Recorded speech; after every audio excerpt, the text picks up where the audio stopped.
If you're part of the FAR retirement system and you're retiring from drop, there's 3 options. And we're gonna go over the second option right now.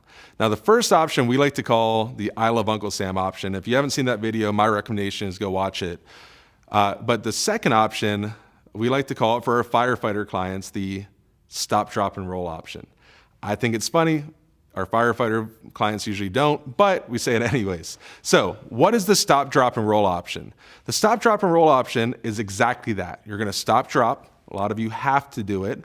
And then you're gonna roll over your money to a qualified account. Now, the biggest question we usually get is, okay, well, what's the best account to roll my money to?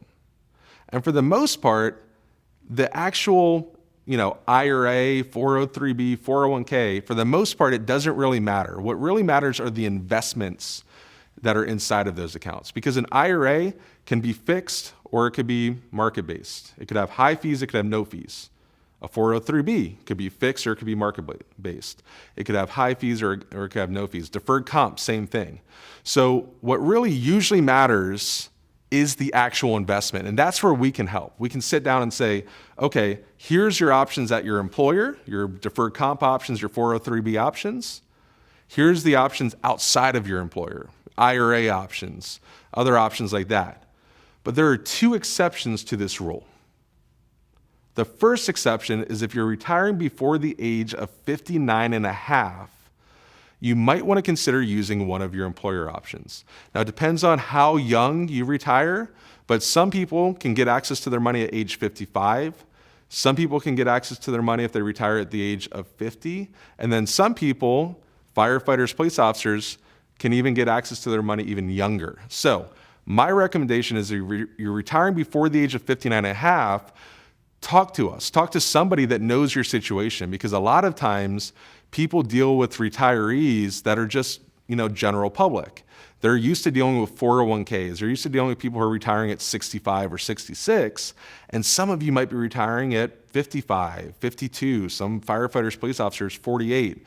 And so if you're in that situation, make sure that you're working with somebody that's worked with somebody that's as young as you, because if not, the tax penalties can be extreme. Okay? And the second exception to that rule is Roth IRAs, okay? Or Roth 403bs or anything like that, or Roth 457 deferred comp.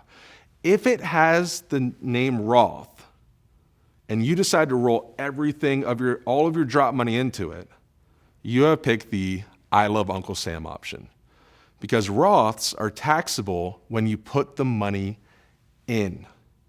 And so if you have $160,000 of drop money and you put it all into a Roth, it is all taxable this year. And so if you make $100,000 and then you roll $160,000 in, that's probably going to put you into another tax bracket.